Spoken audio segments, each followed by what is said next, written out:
Segundo o antropólogo e psicólogo Roberto Crema, a normose possui 3 fundamentos.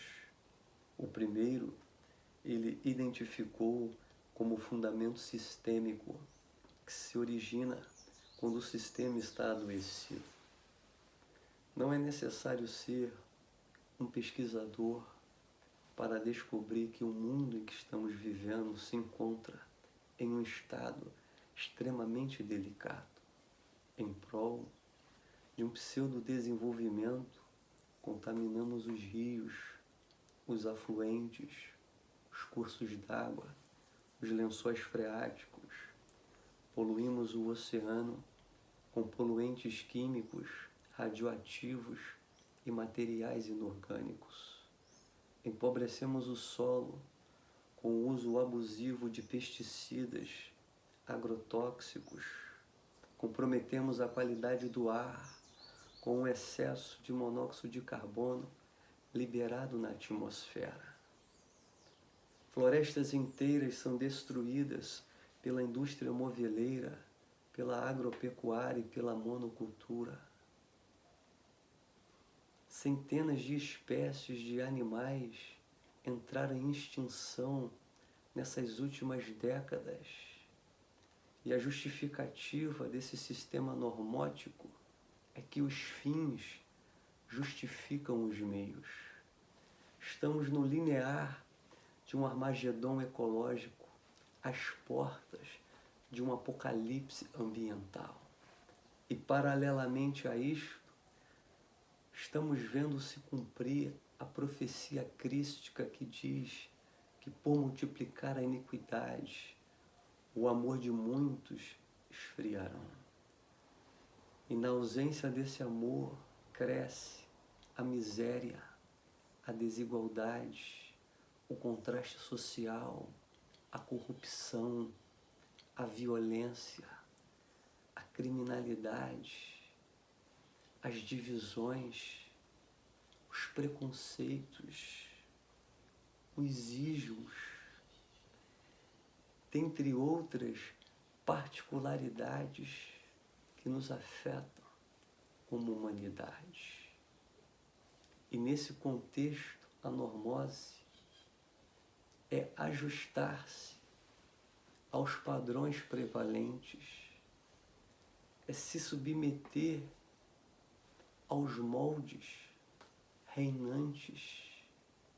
Em uma sociedade normótica, indivíduos sadios serão considerados insanos por não se ajustarem às normas prevalentes.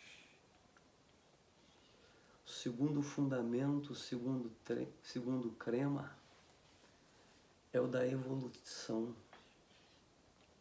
Ou melhor, é o fundamento evolutivo. Segundo ele, este fundamento decorre da percepção normótica darwiniana de que o homem evolui por incidentes eventuais, por mutações acidentais, por necessidades, por competitividade mecanicista, cuja prevalência é do mais apto. Darwin limitou a evolução humana aos processos naturais. Mas limitar o plano evolutivo do homem a fatores biológicos, ambientais ou circunstanciais é um grande equívoco, pois o homem é um ser consciente e por isso ele introduziu uma evolução qualitativamente distinta. Ela é intencional e voluntária. O homem evolui se quiser, se desejar e quando empreende o caminho da individuação. Não devemos restringir a evolução humana aos processos que ocorrem na natureza com os demais elementos do cosmos. Não foi em vão que Joseph Campbell afirmou que não nascemos humanos, nos tornamos humanos. É interessante que na Torá está escrito que quando o Eterno criou todos os elementos do cosmos, o texto diz, e viu Deus que isso era bom. Mas quando o mistério cósmico cria o homem, o texto não diz nada. Uma ocasião, um discípulo questionou o rabino acerca deste silêncio, e o rabino olhou nos olhos do aspirante e disse: o Eterno, ao criar o homem, permaneceu em silêncio, pois o homem é um projeto inacabado. Cabe a cada um empreender a trilha evolutiva. Cabe a cada um expandir a sua consciência mediante a senda do autoconhecimento. O homem não está restrito à sua fisicalidade, à sua instintualidade, às suas pulsões, à sua animalidade, mas ele possui uma consciência que transcende a sua biologia. O homem tem as suas raízes no infra-humano, seu caule no humano e a sua copa no transhumano. Nas palavras de Crema, há um gênio para além dos genes. Escondido na lama da natureza humana, há uma semente búdica, crística, que em tempo oportuno e estação favorável se desabrocha em um lótus de 1000 pétalas. Buda, Krishna, Zaratustra, Lao Tzu, Cristo, Kabir, Rumi, Francisco de Assis, dentre outros Mahatmas, são testemunhos de que na natureza humana há um potencial latente que pode ser desenvolvido. Há um potencial que pode atingir picos inimagináveis, dimensões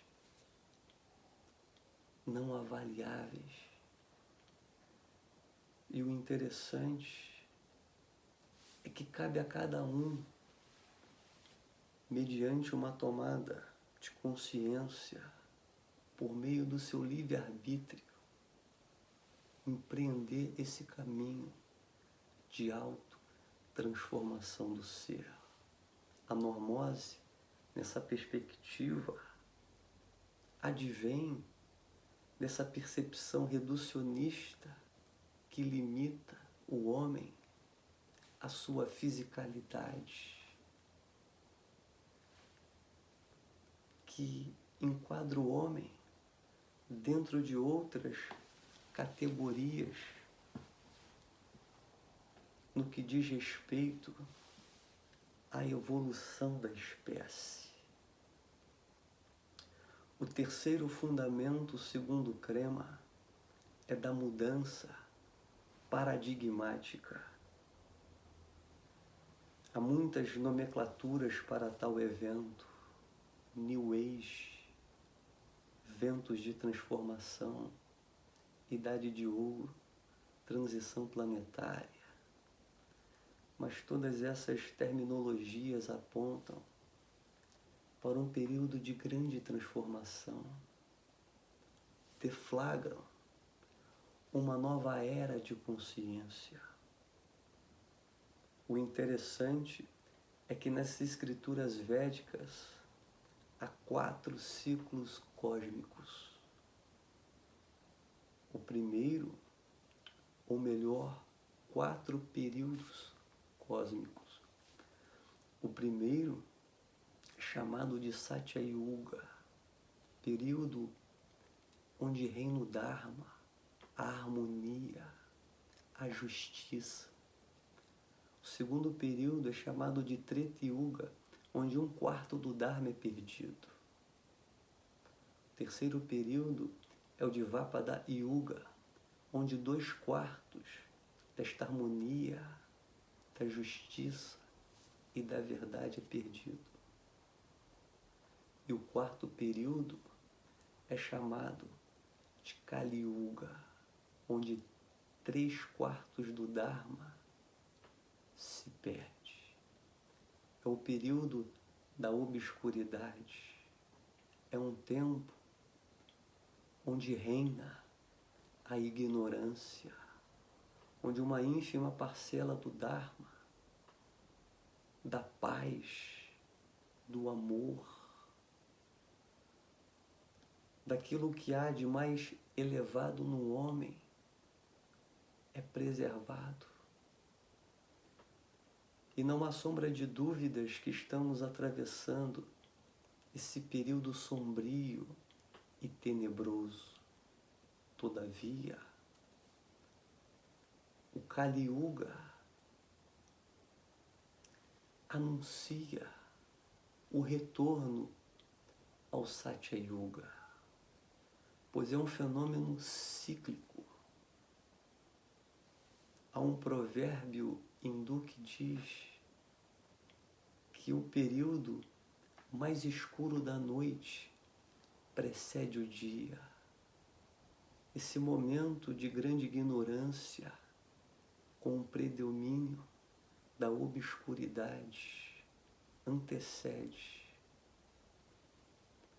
um período de lucidez, de expansão da consciência, onde a humanidade atingirá o ápice do seu florescimento.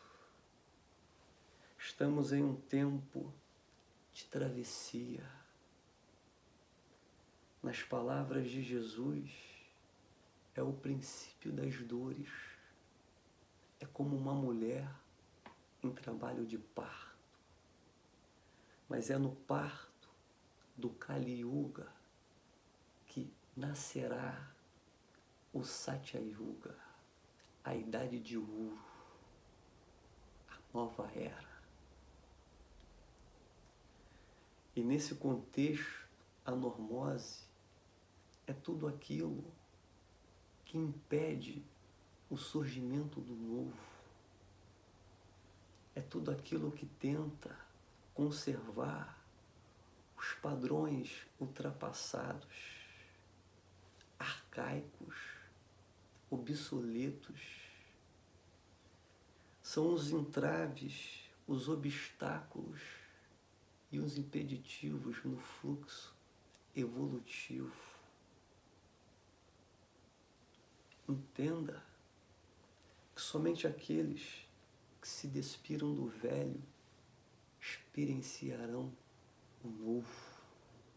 Não se põe vinho novo em odres velhos, senão romper-se-á o odre e perderá.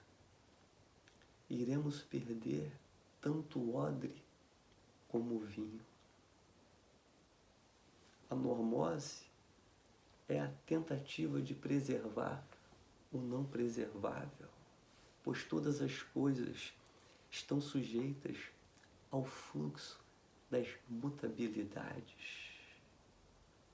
E é interessante identificarmos esses fundamentos normóticos para que possamos ter uma compreensão aclarada e bem elucidada desta realidade. Espero que tais palavras oportunizem profundas reflexões e, sobretudo, te conduza a uma senda de autotransformação do ser, onde toda normose será transcendida mediante a expansão da consciência. Até o nosso próximo encontro e que o Eterno nos abençoe.